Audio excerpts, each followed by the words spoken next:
Hello, welcome to the Khan law studies. इसकी पिछली video मैंने कंप्लेंट के बारे में और इसकी प्रोसीजर के बारे में बनाई थी। उसमें वो कंप्लेंट की कॉन्सिक्वेंसेस के बारे में रह गया था, जो सेक्शन 203 में बताया गया है।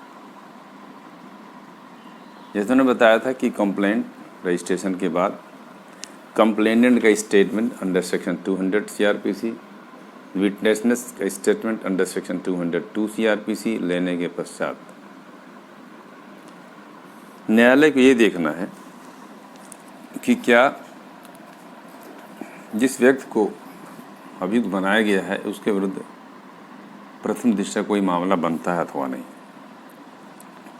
इस संबंध में धारा 203 प्रोवाइड करती है कि if after considering the statement on oath of the complainant and their witnesses and the result of any inquiry और इन्वेस्टिगेशन,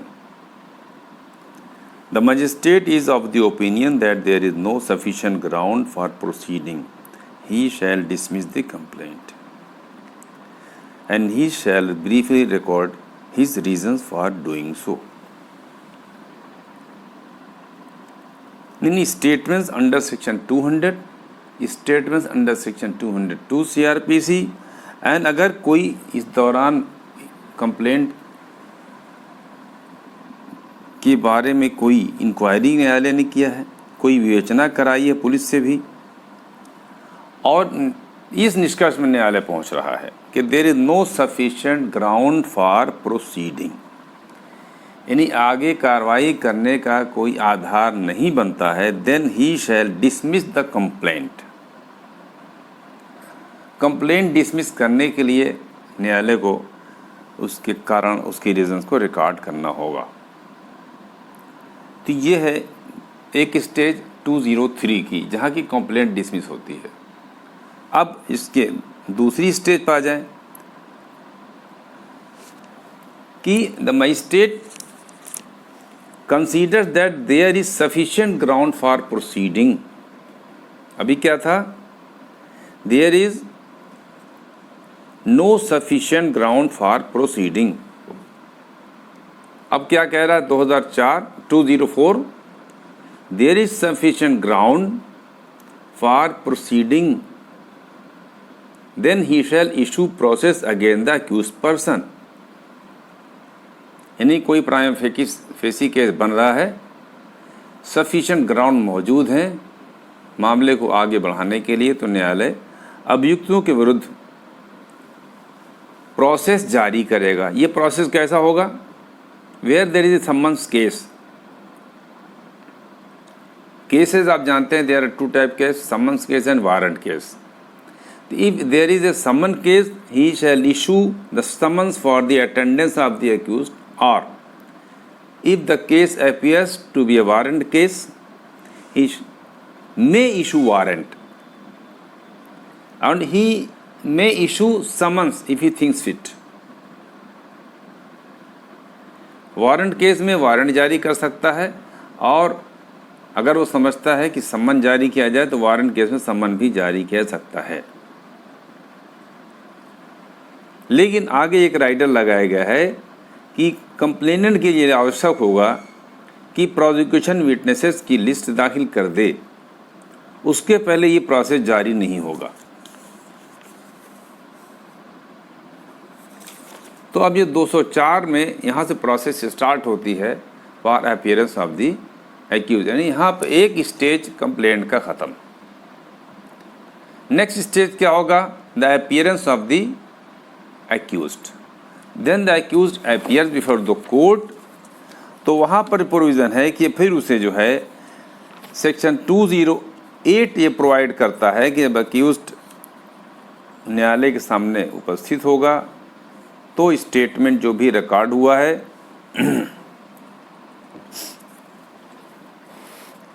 कंप्लेंट की कॉपी तो उसे दी जाएगी। लेकिन अगर ये मामला ऐसा है जो कि trial by court of session है, अगर कोर्ट ऑफ सेशन के द्वारा ये ट्रायल इसका किया जाना है और कंप्लेंट पर मामला दर्ज किया गया था तो 208 लागू होगी।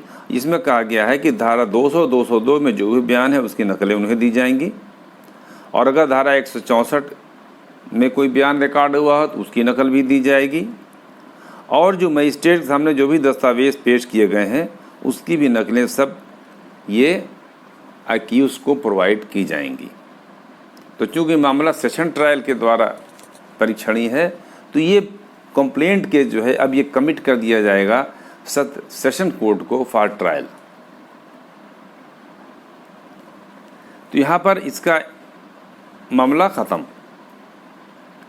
लेकिन अब जब आगे देखेंगे कि नहीं ये सेशन ट्रायल नहीं है तो देन अब आगे फर्दर जो होगा ट्रायल के हिसाब से समन ट्रायल है तो स्टेटमेंट ऑफ अक्यूज रिकॉर्ड किया जाएगा। स्टेटमेंट ऑफ अक्यूज रिकॉर्ड करके परिवादी को साक्ष्य का अवसर दिया जाएगा। परिवादी के साक्ष्य के बाद अभियुक्त को भी साक्ष्य का अवसर दिया जाएगा। इसी तरह अगर ये वारंट ट्रायल है तो वारंट ट्रायल में भी दो तरह के ट्रायल होते हैं। इसमें वारंट ट्रायल जो कंप्लेंट में होंगे तो इसमें फिर अब जा कर के दोबारा ये परिवादी का बयान फिर धारा 244 में दर्ज किया जाएगा। यानी अब ये साक्ष्य लिया जाए। अभी तक जो 200, 202 की स्टेटमेंट थे ये इंक्वायरी के स्टेटमेंट थे। अब जहाँ 244 लागू होगा, जहाँ जो साक्षी गणों की सूची दाखिल की गई उनके बयानात जो दर्ज किए जाएंगे, यहाँ से ट्रायल स्टार्ट हो जाएगा। और ये 200 ट्रायल 244 में वादी का बयान लिखा जाएगा। परिवादी का बयान लिखने के बाद फिर चार्ज जहाँ बनना है तो चार्ज पर सुनवाई की जाएगी, और अगर अभियुक्त के विरुद्ध आरोप विरचित किए जाते हैं तो आरोप विरचित किया जाने के पश्चात वादी के द्वारा जो गवाहान पेश किए गए थे 244 में, उन गवाहान को दोबारा बुलाया जाएगा। अब उनकी जिरह होगी।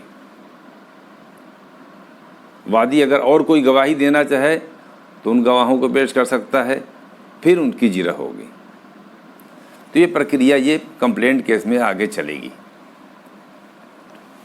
तो ये मामला कंप्लेंट केस से स्टार्ट हुआ था और यहाँ तक है। कंप्लीट ट्रायल अलग से पढ़ेंगे। अब आगे देखते हैं हम कि इन्वेस्टिगेशन क्या है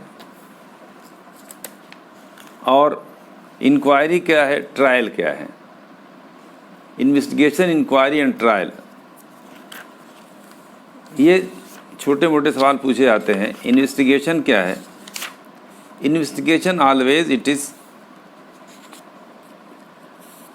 जो कोर्ट क्या कहती है, all the proceeding under the code for the collection of evidence it is conducted by a police officer और by any person other than a magistrate.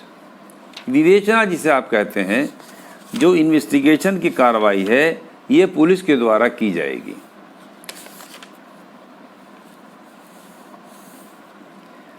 Police के द्वारा या किसी अन्य व्यक्ति प्राधिकृत अथराइज पर्सन के द्वारा की जाएगी, लेकिन वो अदर देन जो व्यक्ति होगा वो मजिस्ट्रेट नहीं होगा। यानी इन्वेस्टिगेशन कभी मजिस्ट्रेट के द्वारा नहीं की जाएगी। ऑब्जेक्ट क्या होता है इन्वेस्टिगेशन का? For collection of the evidence. Inquiry क्या है? Every inquiry which is conducted by a magistrate और a court which is not a trial. Inquiry क्या है? Every inquiry other than trial conducted under this code by a magistrate और a court. यानी एक जांच है, एक इंक्वायरी है, लेकिन ये ट्रायल नहीं है। Inquiry is not conducted by the police.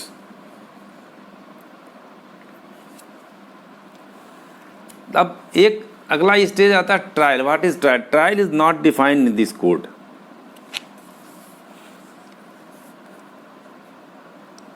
Inquiry और ट्रायल में क्या फर्क है? इंक्वायरी क्या है? where magistrate or court conducts an inquiry for deciding as to the guilt or innocence of any person accused of any offence. Such inquiry is not merely an inquiry, it is termed as a trial. यानी अब trial को आप समझ सकते हैं कि कोई ऐसी inquiry which is conducted for deciding the guilt of or innocence of the accused. अगर इंक्वायरी का उद्देश्य ये है कि किसी अभियुक्त को दोष सिद्ध किया जाए या उसे दोष मुक्त किया जाए, इसके लिए जांच की जा रही है, तो ये वो जांच नहीं है जिसे साधारण जांच कहते हैं. Merely it is not inquiry. Now this is the trial. यानी ट्रायल का पर्पस क्या है? ऐसी इंक्वायरी जिसके द्वारा अभियुक्त को दोष सिद्धि होनी है या उसकी दोष मुक्ति होनी है, तो ये इंक्वायरी ट्रायल हो जाएगा. लेकिन वो इंक्वायरी जिसका उद्देश्य जो है गिल्ट या इनोसेंस को का पता करना ना हो, तो दैट इज कॉल्ड इंक्वायरी. वो इंक्वायरी जो कि कोर्ट के द्वारा की जाती है. जैसे इन्हें कहा गया है कि धारा 125 CRPC में भरण पोषण के जो मुकदमे हैं, तो इसमें जब लायबिलिटी तय की जाती है तो गवाहों के बयान लेके कोर्ट इंक्वायरी करती है कि कितनी लायबिलिटी है हस्बैंड की, दिया जाए या ना भरण पोषण ना दिया जाए. तो it is a called merely an inquiry, it is not an trial, because it does not decide the guilt और innocence of the opposite party. तो 125 इसीलिए कहा गया 125 की जो कार्रवाई है वो ऑफेंस भी नहीं है. लेकिन अगर 125 में ऑर्डर होने के बाद अगर कोई पेमेंट ऑफ मेंटेनेंस नहीं करता है तो वहां पर उसे दंडादेश दिया जा सकता है, वो ऑफेंस हो जाता है. तो इन्वेस्टिगेशन हमेशा करेगा पुलिस और any other person authorised but other than magistrate. Next inquiry क्या है? Inquiry it is conducted by a court which is not a trial. इन ट्रायल और इन्वेस्टिगेशन के बीच में कोई कार्रवाई अगर न्यायालय कर रहा है, किसी की चीज़ की जांच कर रहा है, तो वो मियरली एन इंक्वायरी है. और ट्रायल क्या है? जैसा कि इससे निकलता है कि ट्रायल को परिभाषित नहीं किया गया, लेकिन ट्रायल क्या है? The object of the inquiry for deciding at the guilt and innocence of any person. अगर किसी को दोष सिद्धि करना है या दोष मुक्ति करने के लिए कोई कार्रवाई की जा रही है, उसमें जांच की जा रही है, उसमें गवाही ली जा रही है, तो ये जो जांच की कार्रवाई होगी दोष मुक्ति और दोष सिद्धि के लिए, दरअसल ये परीक्षण कहला जाएगा, ये ट्रायल होगा. तो ये 3 स्टेज हो गई. इन्वेस्टिगेशन बाय पुलिस, ये कोर्ट के आने के पहले इन्वेस्टिगेशन होती है. कोर्ट में दाखिल होने के बाद 2 स्टेज हो सकती है, इंक्वायरी हो सकती है, ट्रायल हो सकता है. तो इन्वेस्टिगेशन है, इंक्वायरी है एंड ट्रायल है. इससे आप इसको इनका अंतर भी निकाल लेंगे.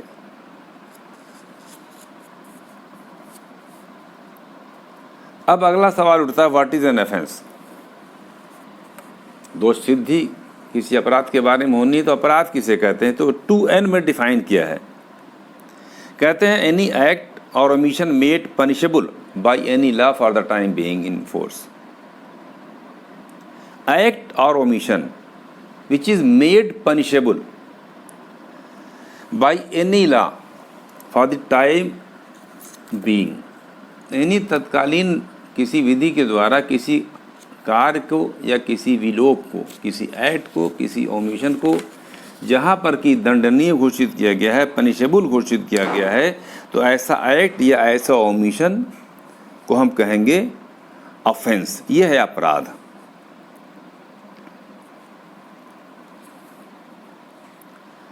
अगर it is not made punishable by any law for the timing then it is not an offence. इसीलिए सेक्शन 125 CRPC में जो कार्रवाई की जानी है वो ऑफेंस नहीं है, क्योंकि ये पनिशेबल नहीं है. इसमें ओनली लायबिलिटी फिक्स की जाती है. अब ऑफेंसेस के बारे में आगे जान लीजिए. इसके भी कई काइंड होते हैं. Number 1 bailable and non bailable. Number 2 cognizable, non cognizable. Number 3 compoundable and non compoundable. Mainly जो पूछा जाता है what is bailable and non bailable offence. Bailable offence क्या है? एक तो सीआरपीसी में एक अनुसूची दी गई है, फर्स्ट शेड्यूल में हर अपराध के आगे लिखा है विच इज बेलेबल और नॉट बेलेबल। तो जिन जिन अपराधों के आगे लिखा गया है bailable, those offences are bailable. और किसी अन्य कानून के द्वारा किसी अपराध को बेलेबल अगर बनाया गया है तो वो बेलेबल होगा। दूसरा जान लें, नॉन बेलेबल किसे कहते हैं? Non bailable offence mean any other offence which is not bailable, तो हो गया नॉन बेलेबल। बेलेबल ऑफेंस में क्या है? Section 436 CRPC, bail can be claimed as a right and bail is granted as a matter of course. 436 में bailable offence है तो bell का अधिकार होता है, और जबकि नॉन बेलेबल ऑफेंस जो होगा वहाँ बेल डिस्क्रिशनरी है। बेल न्यायालय की विवेक पर है कि चाहे वो बेल दे अथवा ना दे। तो ये नॉन बेलेबल के लिए सेक्शन 437 लागू होता है सीआरपीसी का।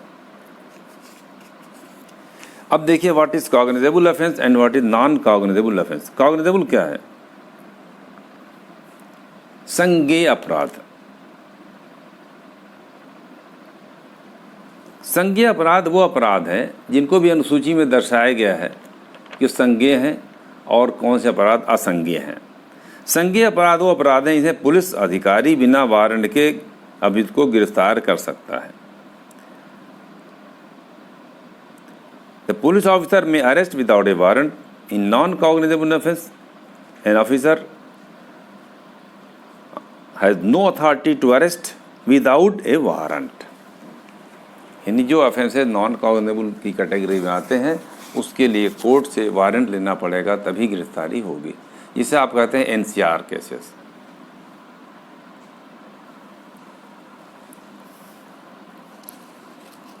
फिर अगला शॉर्ट नोट है summons case and warrant case.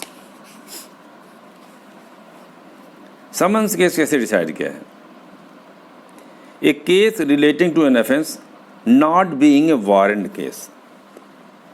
Negative definition दी गई है, ये नहीं कहा गया, डिटेल बताया गया what is warrant case, summons case. ये क्या कह रहा है? A case relating to an offence which is not being a warrant case. जो वारंट केस नहीं है वो समन्स केस है। और वारंट केस किसे कहेंगे? A case relating to an offence punishable with death, imprisonment for life, imprisonment for a term exceeding 2 years। यानी exceeding 2 years ये मिनिमम आ गया। exceeding 2 years से अगर पनिशेबल है तो सारे के सारे वारंट केस हो गए। Meaning thereby up to 2 years जो पनिशेबल केसेस हैं वो सब समन्स केसेस में आएंगे। इसीलिए डेफिनेशन क्या कहती है? Not being a warrant case. Summons case क्या है? Which is not being a warrant case. और वारंट केस में डिफाइन कर दिया कि पनिशमेंट क्या क्या है।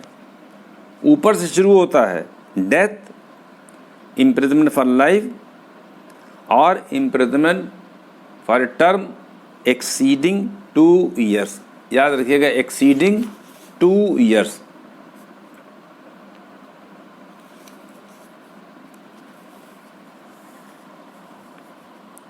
ये केसेस की कॉग्निजेंस जो न्यायालय लेता है इसके बारे में आपको थोड़ा बताया गया है। इसके पहले उन्होंने बताया जाएगा व्हाट इज कॉग्निजेंस, कि कॉग्निजेंस कब लेता है ये तो बता दिया गया आपको कि कॉग्निजेंस कहते किसे हैं? संज्ञान लेना। ये न्यायालय संज्ञान कैसे लेगा?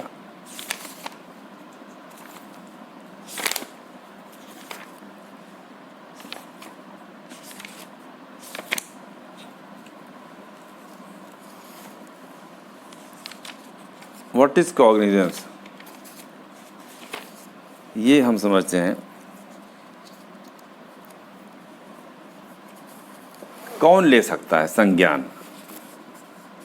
संज्ञान लेना, जैसे कि पुलिस रिपोर्ट जब न्यायालय में जाती है तब न्यायालय को संज्ञान लेना है, कंप्लेंट जब फाइल होती है तब न्यायालय को संज्ञान लेना है। तो कहते हैं संज्ञान है क्या? Cognizance means knowledge or notice, and taking cognizance of offense means taking notice or becoming aware of the alleged offense. ये लफ्ज़ को अलग से डिफाइन नहीं किया गया है, लेकिन मीनिंग इसी बता रहे हैं, knowledge and becoming aware of the offence, being aware of the offence. अब इसके बारे में थोड़ी सी जानकारी रख लें। कौन लेगा ऑफेंस, कॉग्निजेंस कौन लेता है? Number 1, any magistrate of first class में take cognizance of any offence under section 190(1). 190 के बारे में बताया गया है आपने कि कॉग्निजेंस 3 चीज़ों पर लिया जा सकता है: on the basis of A complaint, on the basis of A police report, और on the information received by any other person including the court itself। तो मजिस्ट्रेट फर्स्ट क्लास 190(1) में ले सकता है any magistrate of the second class if he is empowered by the CJM may take cognizance of such offence within his competence to inquire and try। Magistrate second class कब लेगा? जब chief judicial magistrate उसे authorise कर दे और जो कि उसके jurisdiction में हो, ऐसे ऑफेंसेज जिसका परीक्षण करने का उसे क्षेत्राधिकार प्राप्त हो। एक चीज़ जो पूछी जाती है, जहाँ की स्टूडेंट फंसते हैं, जिससे कहा गया है except as otherwise expressly provided by any of code और by any other law, the court of session is not to take cognizance of any offence as a court of original jurisdiction unless the court has been committed to it by a magistrate।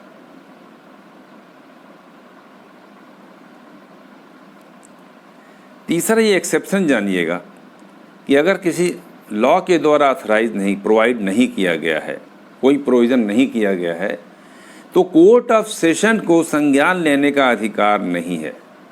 क्योंकि court of session जो है original jurisdiction की court नहीं है, इससे trial के लिए magistrate case को कमिट करता है, इसके सुपुर्द करता है। ये जनरल लॉ है, unless authorised by the any law. तो कुछ लॉ ऐसे हैं जिसे पहले संज्ञान लेने का अधिकार नहीं था सेशन कोर्ट को, लेकिन अब जैसे schedule caste SC ST act जिसे कहते हैं, इसमें स्पेशल कोर्ट जो ADJ रैंक की होती है उसे संज्ञान लेने का अधिकार प्रदान कर दिया गया है। इसके अलावा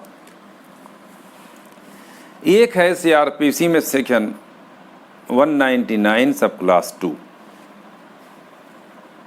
199(2). A court of session may directly take cognizance of an offence of defamation of any of the high dignitaries, take cognizance of an offence of defamation of any of the high dignitaries like the President of India, Governor of State, और इसमें union minister हैं, governor हैं, state minister, तमाम ministries आती हैं। तो अगर इनके द्वारा कोई डिफेमेशन का केस दाखिल किया गया है on behalf of the president of India, governor of किसी स्टेट का है, तो court of session take cognizance of the offence of defamation directly. ये कब होगा? If a complaint in writing made by the public prosecutor within 6 months from the date on which the offence is alleged to have been committed। यानी public prosecutor इनके behalf पर कोई परिवाद यदि दाखिल करे डिफेमेशन के संबंध में और जो अपराध किए जाने के 6 महीने के अंदर दाखिल कर दी गई हो, in such a case the court of session can directly take cognizance offence without the case being committed to it by a magistrate. तो 199 सब क्लास 2 कॉग्निजेंस का एक अपवाद क्रिएट करता है in favour of the court of session कि अगर high dignities जो है president and governor, union minister, state minister, इन सबके बिहाफ पर पब्लिक प्रोसिक्यूटर कोई इन राइटिंग कंप्लेंट फाइल करता है जो कि अपराध कारित किया जाने के 6 महीने के अंदर दाखिल किया जाना चाहिए, तो ऐसे मामले में सत्र न्यायालय इस कंप्लेंट पर सीधे संज्ञान लेगा। यानी मीनिंग देयर भाई ये कंप्लेंट सीधे सत्र न्यायालय में दाखिल होंगे, सत्र न्यायालय ही संज्ञान लेगा। ऐसे मामले में कमिटल का कोई प्रोविजन नहीं है, मजिस्ट्रेट के इसमें कोई रोल नहीं है। तो जहाँ जनरल लॉ ये है कि कौन ले सकता है, तो हम मजिस्ट्रेट फर्स्ट क्लास ले सकता है, magistrate second class if he is empowered having jurisdiction वो कंप्लेंट पर वो कॉग्निजेंस ले सकता है। और जनरल लॉ ये है कि कोर्ट ऑफ सेशन को संज्ञान लेने का अधिकार नहीं है, लेकिन इसका अपवाद है धारा 199 सब क्लास 2। कॉग्निजेंस व्हेन टेकन कब लिया जाएगा, जैसे पहले बताया गया, upon receiving A complaint of facts which constitutes such of offence. Number 2 upon A police report of such facts. Number 3 upon receiving from any